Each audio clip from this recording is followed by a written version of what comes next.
Hello, welcome back. My name is Daniel Gormali. Welcome back to my channel. Today we're going to look at a game that Matthew Fletcher sent me. It's from the Challengers section of St Albans. So St Albans is in Hertfordshire. Funny enough, that's the county where I was born in. So I was born in Hertford Hospital because my dad got a job in Hertford around about that period. So I was born in Hertford Hospital, and my mum told me recently, said when I was born I was kind of sort of happy, smiling baby.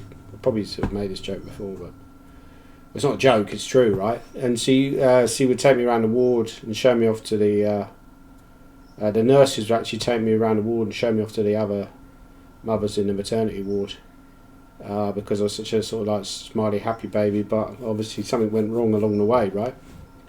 So yeah, St Albans, I think it's a market town. I played there before actually. I played that tournament before, and the only thing is, on the Saturday you play 3 games, right? For me, that's far too excessive. I don't agree with playing 3 games a day. So I just put the headphones on. So I don't really agree with playing three games a day.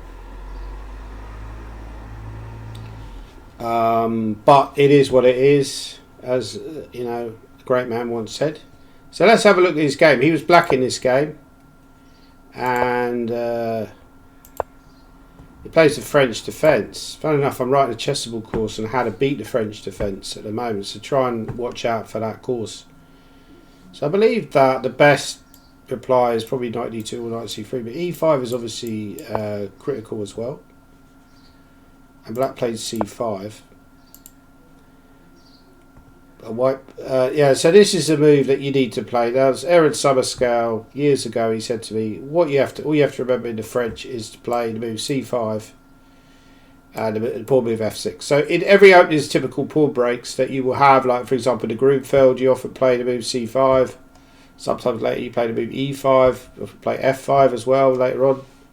You also play d5, that's the first pawn break in the Grunfeld I should have mentioned. In the King's Indian you play the pawn break e5. If you're familiar with the pawn breaks that appear in an opening, it makes it much easier to play that particular opening. So I played c3, knight c6 was played. I don't know this game, I haven't analysed it before, so just analyse it for the first time now. Bishop d7. So the main line is probably queen b6, but bishop d7 is also very popular. A3 was played, and then c4. So a very committal move, c4. It's probably not really my style. I like to keep my options open.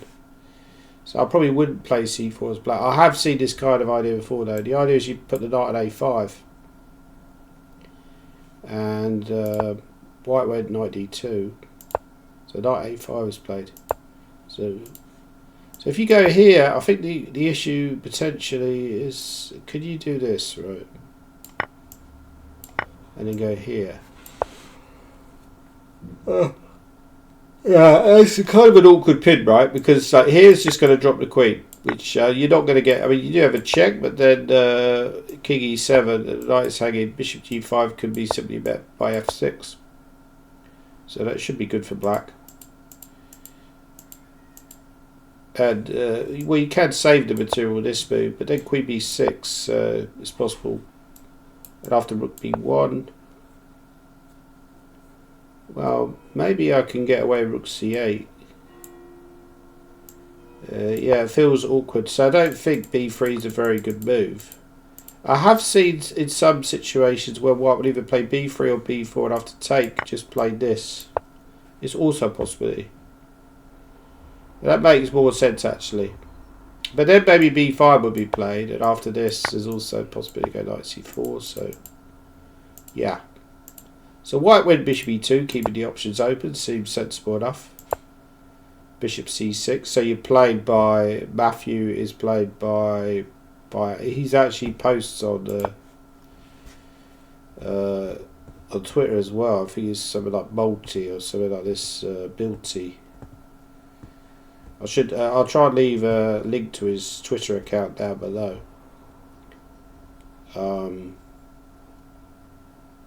Yeah, it's something like, how did I lose to this idiot? Maybe that is kind of Twitter kind of profile. I'm not sure.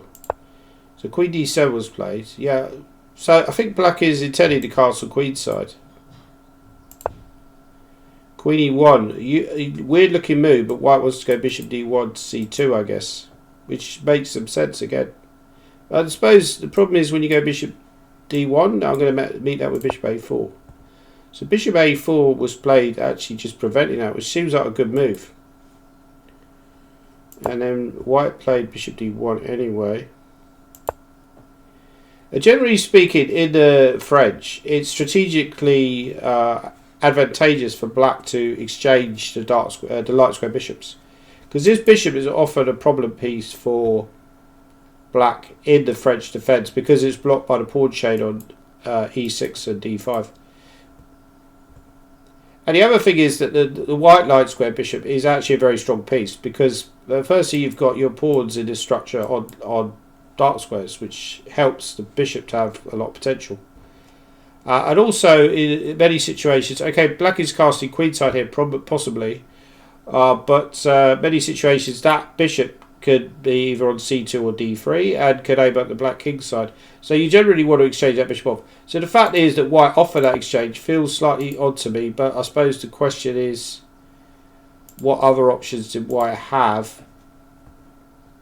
Maybe there weren't any other good options. Again, you could maybe think about this, but then you keep the position closed. Now if I go here, but probably you're not getting enough comp, right? There's maybe c4 is something I would consider. Just to, just to open up the position. I don't like closed positions. I want to open up the position, even at the cost of a pawn, even if it's potentially dubious.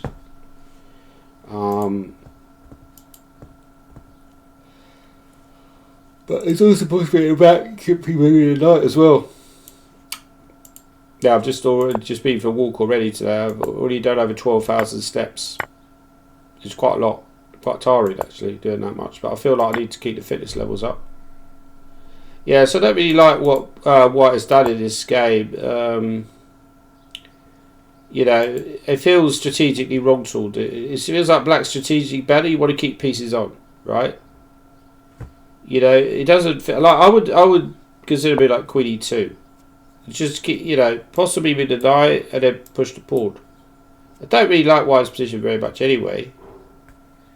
But it's also not clear to me how black makes progress. I guess eventually you'll move that knight, maybe to c6, maybe then develop the bishop to e7, and later on you might consider playing f6. I mean, it's difficult to play f6 at the moment. The other possible plan is to advance to the queen side. I don't know if you go b5 because that kind of traps the queen. You can't. You could move the queen back, and then consider b5, moving the knight. Another option is just simply to go knight b3, exchange off more pieces. That's probably the most sensible option. Put the knight on c6, try to play knight b3, and then exchange off more pieces. So white played queen d1, which, yeah, so I think after queen e2, and then I could avoid the exchange with me like knight e1 maybe. Still don't like white's position that much. Anyway, I feel it's gone slightly wrong anyway, but I don't like the idea of exchanging queens here. This doesn't feel right. Because now black has a very straightforward plan of just gradually pushing these pawns forward on the queen side and creating some kind of breakthrough on the queen side. This pawn is very weak. So far, nice strategic game by black. Knight e3 was played. Knight a4, yeah. So the plan there very clear. b5. I'm not sure you needed to go back to a5 anyway. Like here, I would consider just taking actually. But then, yeah, okay. So maybe there is a threat. There is a5, which would support that knight in case of something like this. But the problem is the position becomes very blocked. So your only way of breaking through is either with a sacrifice or by breaking through the king side, which is legitimate actually. You could, yeah. So I think black would have the advantage here, but whether it would be enough, I don't exactly know. So black moved the knight back, yeah. Again, could white have considered move b3, even though that creates weaknesses? Yeah, when I'm worse, I feel like I have to. Yeah, I don't like being worse. Nobody likes having a worse position. But I feel like when you are worse, you need to somehow create some counterplay, even at the expense of potentially weakening your position and making your opponent's winning chances even greater. I just don't like sitting there passively manoeuvring around. But white played knight e3. So knight a4 was played. And again, like here, why is he bothering with knight c2? Why not just go f4? I would just go f4 here and then play g4. And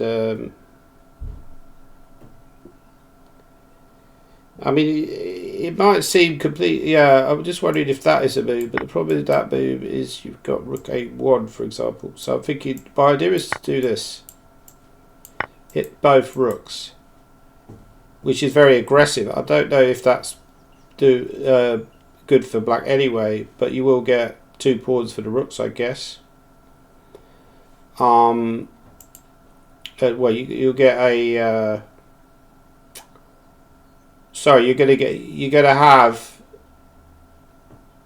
a rook and 2 pawns for 2 minor pieces as black. But the problem is here you just go rook a1, so that tactic don't think it works.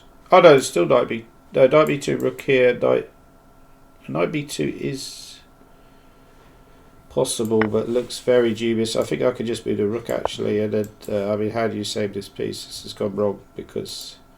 Okay, there's bishop b2 as well, and then take on a5, but then bishop c3 at the end. I think black would potentially maybe even be winning because you have so many pawns, but yeah, a move like b5 is screaming at me here. Like f4, b5.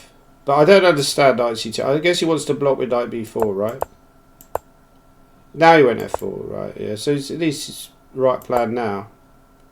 The problem is if you go here, I think h5 is an issue. And then here, and then I could invade with a rook. Although, I suppose it's still this move, right? So maybe it's not that clear. So maybe g4 was also possible. Yeah, it's not exactly clear to me who is better here. If I start getting f5, I start creating some play. But maybe you just get f5 here. There's nothing else. I guess king g2, knight f3, f5, but then what? That's the other problem. So knight f1 was played, b5, excellent move, knight a5, yeah, maybe a5 as well, but a5, b3, right? So he wants to stop b3, b1, b7. And this is played in round 4, so I'd imagine that would have been the Sunday morning game, right?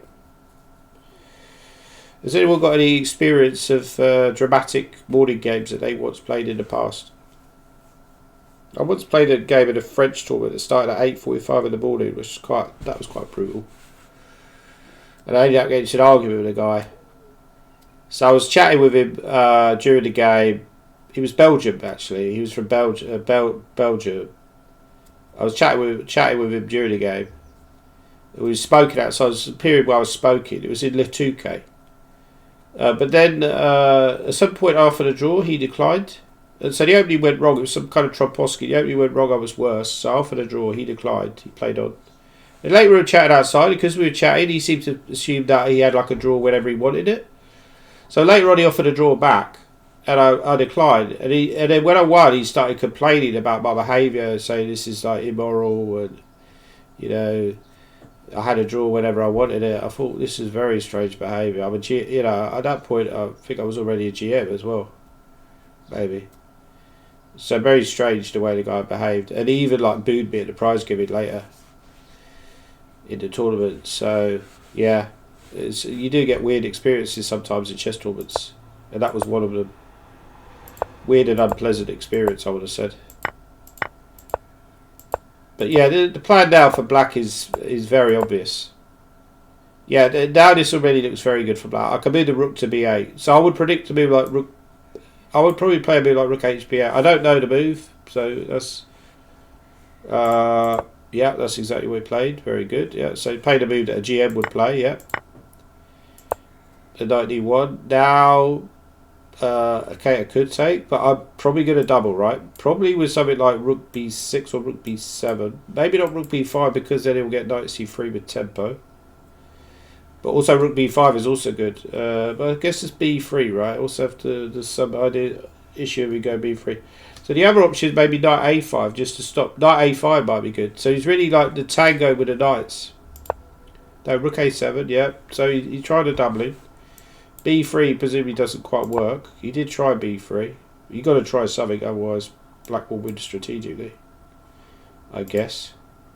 If he's not winning, I guess rook b7 can be met with rook a1 sometimes, but the problem is maybe there's lines where you could give up a piece and maybe win that way anyway, or even just move the knight back. So he took rook a3. Yeah, that is obviously winning, right? You got an outside pass pawn. Very nice move, yeah. Knight d4. King c5 probably is, well, lots of winning moves here, but king c5 looks the most. Knight f5 is also possible.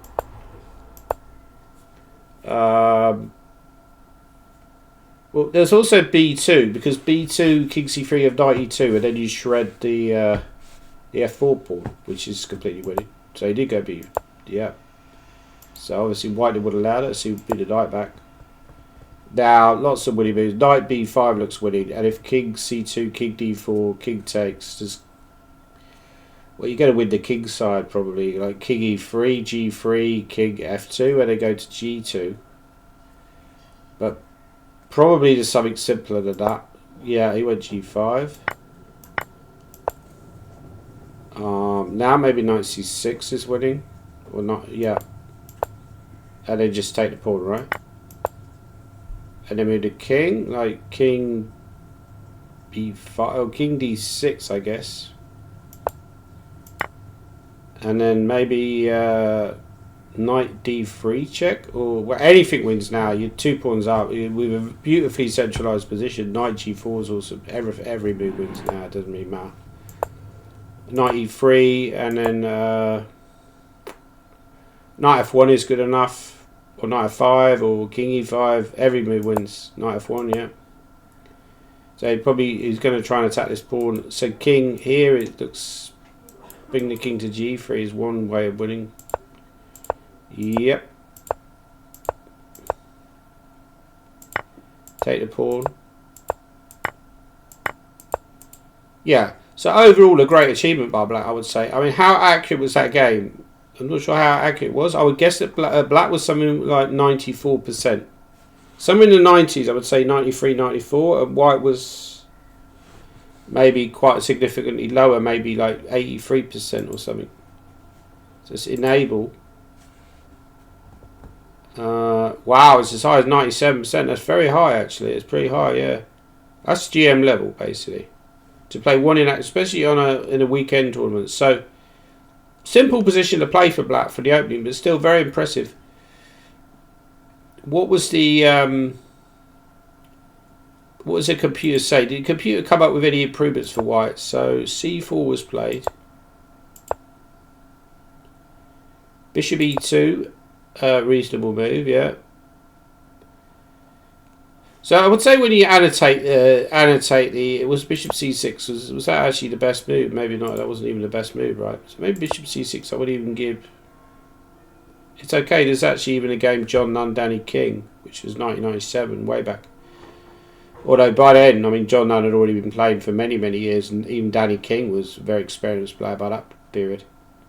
Been playing chess for like, you know, was probably like a veteran already. Even Danny King was probably a veteran by that point. I was probably a veteran by that point. 1997, you know, it's going back quite a few years. Well, I was 21 in 1997, so veterans probably a bit strong. But certainly Danny King had been playing chess for quite some time by that point. Castles. Yeah, it's all kind of standard stuff. Queen d7, queen e1. Didn't love queen e1, but yeah, so what is the engine saying? How should white handle this position? So it says a4, for example, just blocking that plan of expanding. So now let's say you go here.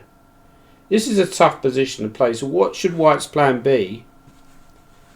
Well, one plan is to expand on the king's side. So you go h4. Now, if I go f6, for example, let's say that's actually a dubious move. How does the game continue? h5. Obviously, I'm incapable of finding any of these moves myself. I need the engine here to hold my hand. Let's say knight f5. So on the face of it, this position looks quite good for black. Right, you played f6. Your king looks super safe because what is white doing? But now comes, yeah, typical move b3. And then after c takes b3, you get, yeah, this is the idea I was saying before, that you could sack. So why can't we take here? Queen e2. So you're 2 pawns down, but the engine's saying that white is borderline winning. That's very interesting. Yeah, even I wouldn't be convinced about. I mean, you would. I think in the past you'd have said this is a mess, right? But the engine just hates black here. It just says you just marmalise with this, and then you go here, and then you take. So a4 was a potential massive improvement. Maybe this is an interesting line to try for white in future. Instead, queen e1 was played, which is not very good, I don't think. And then, yeah, I feel like white's really kind of walked into what black wanted, which was to, with his queen e1, which is to exchange bishops. But it's not that bad for white. Obviously, you don't need to panic. Bishop a4, queen a4, queen d1. Yeah, queen d1 is a dubious move, I would say. That's what I said earlier. I said queen d2 was a better try because you really need that queen on, and just you're making it easy. You know, I would love to see that move queen d1. If I'm playing over the board, I've got a black position, I would just love to see queen d1 because I feel like it makes my life so much easier. I don't need to worry about getting mate in there. And now all my strategic pluses of black's position, which is like hold on b3 that I can exploit.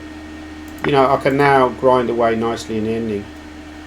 It says h5 is the best move, interestingly enough. Idea f6. So g3, you can even, yeah, king d7 is very typical in French. Even in the middle game, sometimes you can play king d7 in these kind of structures. Some famous game of Korchnoi, they did this, I think. Yeah, so very nice ideas here the engine's coming up with. I can't find these ideas myself. I'm crap. I'm only joking. Well, I'm crap compared to the engine, obviously. Knight c8. Yeah, so yeah, this is what I said. Like, you didn't need to really. I think black was over egging the pudding maybe with this knight b6. I think you could have actually just gone b5.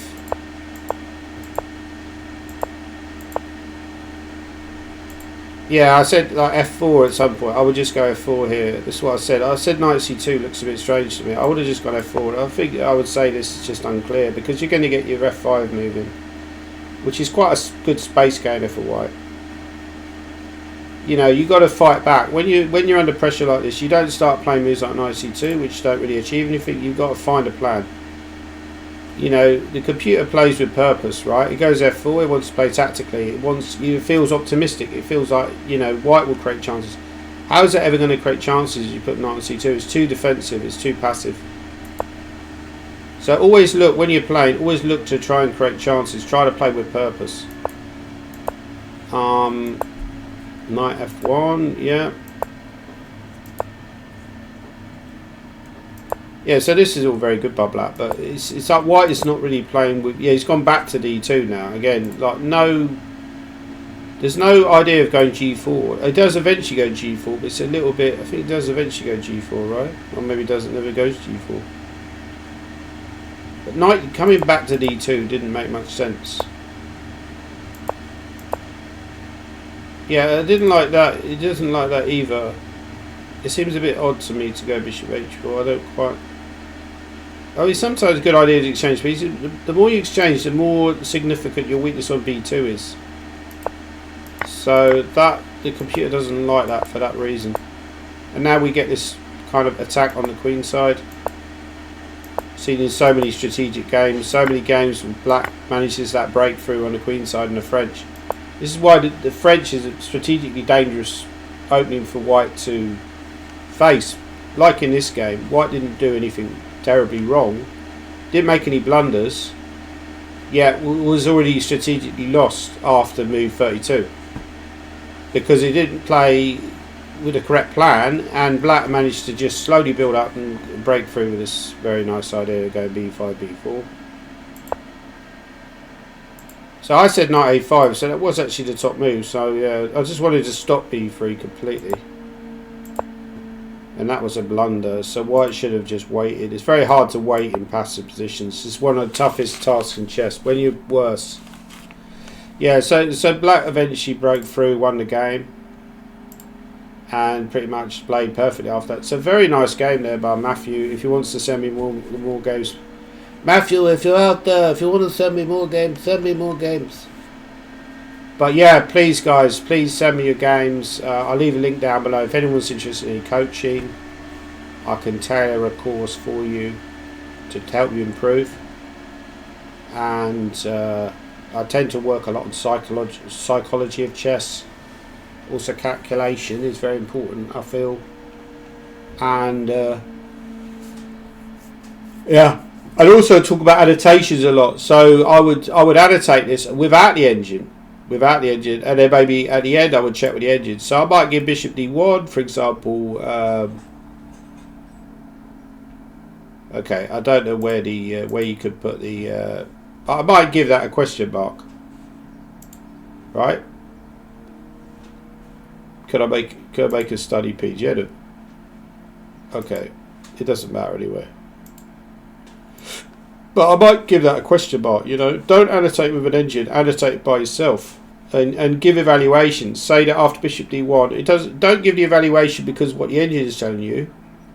Try to think of what the evaluation is yourself. So I might give that as slightly better for black, even though we know that's wrong because the engine says that's. But I don't know what the engine says when I'm annotating it for the first time. You know, I often find that people send me games and they've already analysed them with engines, which is fine. But what am I adding to it? You know, where's my input? You might as well, to be honest, like the way things are going, you won't need like GM coaches anyway, even if you do like. I was reading this earlier actually. They're talking about this streamer called Tyler Steenkamp, who sounds a bit of a narcissist to be honest, because he's a bit of a weird guy. He spends 10 hours apparently, or he's spending 14 to 16 hours a day streaming League of Legends. So he got up to be a top League of Legends streamer, starting from quite a low level, and now he's doing the same with chess. So he started off as being 170 on chess.com. So I don't know how you can get to 170, because I thought you started with like 600 rating. So he must have dropped points off a 600 rating, which is quite an achievement in the first place. So he wasn't a very good chess player. But now he's been playing for 10 hours a day, which is insane. I don't do anything like 10 hours a day, and I'm a GM, right? I'm supposed to be a professional player. He's streaming chess for 10 hours a day. Playing. Well, I'm not really sure he's streaming for 10 hours, but he's certainly playing for 10 hours. He's playing like 10 hours of rapid play per day. And that's, yeah, fair play. That's a lot. That's a lot of chess. And but somebody was saying, yeah, like, how do you get to be a GM? And you know, somebody else said there was a lot of aptitude involved, which I would agree with to a certain extent. Although I wasn't a great junior, you know, I got to like when I was about 15 before I had a breakthrough, and I would study a lot, and eventually that hard work eventually started to pay off. And when I started seeing like big breakthroughs when I was about 14, 15. But yeah, this guy said like one person that they know he started beating like 2000s online when he was 10, and he's a GM. He's never had a coach, and he's never even read a chess book. He just plays online. Obviously, plays over the board tournaments as well. You probably don't need coaching really if you're willing to put the work in and play enough hours. I don't necessarily think you need coaching, but it can help, you know, especially if you've got limited time. The coach can guide you in the right direction. I would say that's one of the ways that a coach can be useful. So But yeah, I mean, basically, like a lot of chess. Leave your comments below. Do you think this guy, for example, can get to GM? If he's doing 10 hours a day, I think it's possible. Maybe unlikely, but I think he would still need to play over the board tournaments to get the GM. Obviously, you can't get a GM title online, so you need, or not, certainly not a proper GM title. FIDE GM might be to get an arena GM, but he can't. He's going to need to play over the board tournaments and probably have proper coaching from people like Nakamura to get there, to get to GM. But if he's willing to put that many hours in, which is a crazy number of hours, I don't even do anything like 10 hours a day on chess. So I feel like I do quite a lot. You know, I went through long periods, I must admit, where I'd hardly do anything. I went through a lot of years where I think you get the GM title and you're kind of like, well, you're not going to get to world champion, so you're kind of in that like weird kind of twilight zone of what are you going to do with your life, right? And given I didn't stop playing chess professionally, I was still to some extent a professional player. Yeah, I was kind of drifting through, right? I should have really got after it and spent several hours a day on chess. You know, I was reading the Stephen Hendry biography, and when he turned professional, his coach, a guy called Ian Doyle, said to him, look, you got to get up and get to the snooker hall for 9 a.m. every day, practice for 7-8 hours a day. This is what you got to do. You got to treat it like a full-time job. I should have been the same. I should be now. I should be treating it like a full-time job. I might do 1 or 2 hours a day on chess. It's not good enough. Back in the day, it was even worse. You know, I wouldn't do anything. You just turn up at tournaments, you're expecting to get good results, relying on your talent alone. It's not good enough, you know. You know, if a middle distance runner or something like that didn't train during the week, they didn't train for months, went to a track meet, they're not going to get the times that they would have done if they'd have spent many hours practicing, many hours training and running. So yeah, I've started to realise that now. Now I'm getting into my older years. You've got to put a shift in. So yeah, leave your comments below. Do we think this guy Tyler Steenkamp can get to GM, or is it a forlorn task? He seems, like I say, he seems a bit of a narcissist. The fact that he always like, yeah, this is kind of like a challenge. Can I? All these chess nerds devoted their life to chess. I'm just going to do it. You know, come into it late in life and still achieve what they've achieved. Anyway.